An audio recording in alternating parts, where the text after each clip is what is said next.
Olá, olha só quem voltou. Como é que vocês estão? Vocês estão bem? O vídeo de hoje tem uma proposta que eu acho que pode ser bem legal. Olha só, eu vou resolver umas questões de física do Enem do ano passado de cabeça. Só que no caso eu vou estar falando o meu pensamento, né, pra poder transmitir aqui no vídeo. E com isso eu quero mostrar que dá pra gente estudar de uma outra maneira, principalmente física, que é um assunto que muita gente tem dificuldade. Eu incluso, tô driblando aí, mas incluso também. E eu gostaria muito que vocês participassem disso comigo, assim, não pegue papel e caneta. Eu vou colocar a questão na tela, vou aparecer aqui no cantinho, né? Eu vou baixar o vídeo pra continuar falando e vocês leiam a questão e acompanhem junto comigo pra gente treinar essa nova forma de raciocínio. Antes da gente começar, eu queria falar que se você gostar desse vídeo, você estiver chegando agora por aqui e vai fazer a prova do Enem 2021, não deixe de se inscrever no canal, nesse botão vermelho aqui embaixo, deixa um like no vídeo pra esse conteúdo chegar pra mais gente, comenta aqui embaixo o que você achar quando o vídeo terminar e eu estou mais ativo no Instagram. Se você me achar legal e quiser interagir de uma forma um pouco mais direta comigo, me segue lá, vou deixar o arroba aparecendo aqui na tela. Vamos pro vídeo. Beleza, primeira questão, acompanha comigo. Uma pessoa percebe que a bateria do seu veículo fica descarregada após 5 dias sem uso. No início desse período, a bateria funcionava normalmente e estava com o total de sua carga nominal de 60 amperes hora. Pensando na possibilidade de haver uma corrente de fuga, que se estabelece mesmo com os dispositivos elétricos do veículo desligados, ele associa um amperímetro digital ao circuito do veículo. Qual dos esquemas indica a maneira com que o amperímetro deve ser ligado e a leitura por ele realizada? Vamos comigo, o que a gente precisa para resolver essa questão? Primeiro, lembrar que amperímetro é para medir corrente, e corrente ela é dada nessa unidade chamada ampere.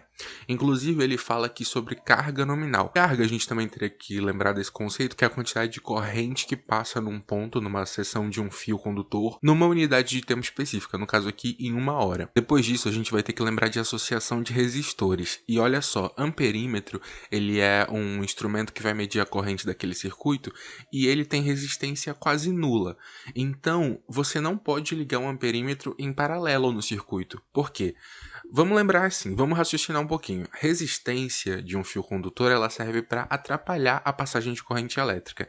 Se você tem um circuito, olha para a figura junto comigo. Se você tem um circuito onde tem um caminho, né, um circuito sendo feito que tem resistência ligando o ponto A ao ponto B, e você tem outro caminho, outro circuito ligando o ponto A ao ponto B, só que com resistência nula, a corrente ela vai preferir passar por onde não tem resistência, por onde não tem impedimento para ela passar. Ou seja, se a gente ligar um amperímetro que tem resistência quase nula em paralelo num circuito, vamos gerar um curto-circuito, porque toda a corrente vai querer passar por ali e não vai alimentar o circuito como deveria. Nisso, olha só que magia, a gente vai excluir já 3 alternativas, que são alternativas onde esse amperímetro está ligado em paralelo.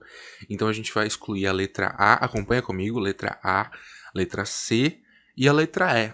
E aí só sobrou pra gente a letra B e a letra D. Na letra B tá dizendo que o amperímetro tá marcando meio ampere. E na letra D tá dizendo que ele tá marcando 12 ampere. E ele tá marcando a quantidade de corrente que tá passando ali naquele circuito. Daí, gente, a gente tem que descobrir qual é o valor da corrente que vai ser detectada por esse amperímetro. E é legal que na física você consegue fazer um raciocínio até inverso. Se você prestar atenção, a carga ela é dada nessa unidade de ampere vezes hora. E a unidade ela diz muito pra gente. E se você até lembrar da fórmula da carga, a carga é a quantidade de corrente que passa no circuito vezes o tempo, vezes a variação de tempo que aquilo está acontecendo. Se a gente pensar de uma forma mais matemática e inverter as coisas, e a gente quer a corrente, a gente pode entender que a corrente vai ser a carga dividido pelo tempo. E se você estudou esse assunto da física, você até tem decorado lá na hora do Enem, né? Tipo, aprendido, né? Não decorado, não tô subestimando ninguém. Então vamos lá, pensa comigo. Eu tenho 60 ampere-hora, essa é a minha carga. Qual é o tempo total que ele me deu de funcionamento desse circuito? Ele falou lá no começo, olha, lê comigo. A bateria fica descarregada após 5 dias sem uso. A gente quer... Ele me deu tempo, né? 5 dias. Só que eu não posso usar esse tempo em dias, se a minha unidade de carga está em ampere vezes hora. Eu preciso passar isso para hora. A gente sabe que um dia tem 24 horas. 5 vezes 24 dá 120. Se você for dividir 60 por 120, a gente vai encontrar o valor da corrente, se você cortar ali 2 zeros, você vai ficar com 6 dividido por 12. Se você dividir isso tudo por 6, você tem ali 1 sobre 2, ou seja, meio.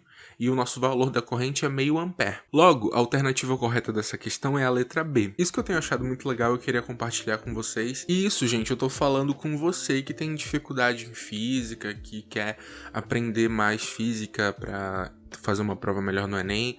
Se você já é muito bom em física e tarará, e nossa, que questão fácil, você nem precisa estar assistindo esse vídeo, tá? Fecha, vai estudar outra coisa. Mas pra galera que sempre fala que tem dificuldade em identificar o assunto que a questão tá tratando, em fazer uma interpretação, em conseguir cortar caminho, né? Excluir alternativas, esse é um bom exercício, você tentar fazer essas questões de cabeça. Lógico, lá na hora vão ter um monte de questões que você vai precisar fazer o cálculo ali no papel que é mais viável, mas essa, por exemplo, é um ótimo exercício para você ir lembrando dos conceitos. Bora mais uma para encerrar. A Torre Eiffel, com seus 324 metros de altura... antes de ler essa questão, vocês vão ver que essa questão tem um monte de informação que não precisa. Com seus 324 metros de altura, feita com treliças de ferro, pesava 7.300 toneladas quando terminou de ser construída em 1889. Um arquiteto resolve construir um protótipo dessa torre em escala de 1 para 100. Quando eles dão escala de desenho e não falam a unidade de medida, é centímetro, tá? No geral. Então 1 centímetro no desenho equivale a 100 centímetros na vida real. Usando os mesmos materiais, cada dimensão linear em escala de 1 para 100 do monumento real. Considere que a torre tem uma massa emissão torre e exerça na fundação sobre o qual foi erguida uma pressão P de torre.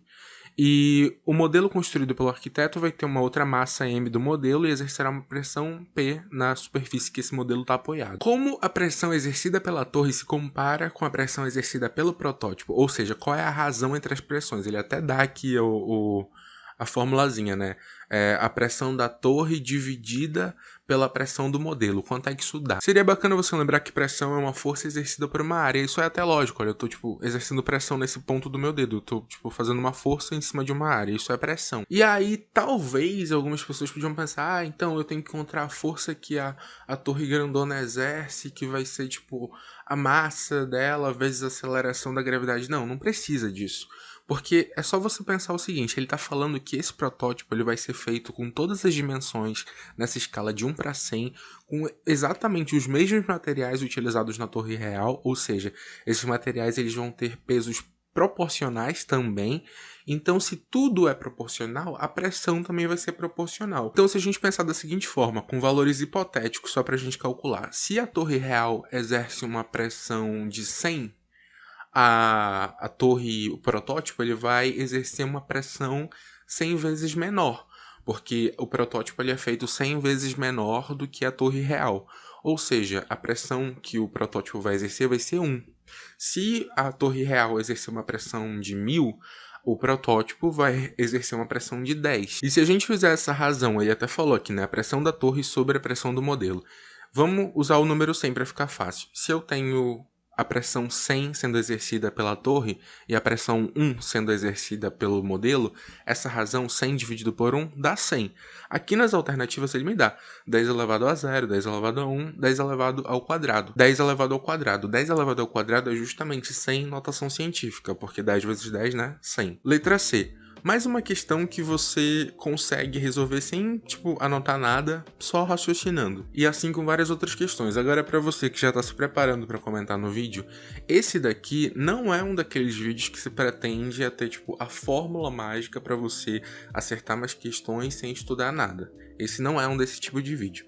Esse vídeo é para você que está estudando física, mas que tem dificuldade na hora de resolver as questões porque não tem essa familiaridade com as questões do Enem. E com esse vídeo eu quero mostrar para você que está passando por isso que você consegue sim fazer uma questão do Enem, ler uma questão do Enem, entender o que está sendo dito, que não é esse bicho de sete cabeças, é mais para você perder o medo de fazer as questões. Basta você ler com um pouco mais de calma e analisar.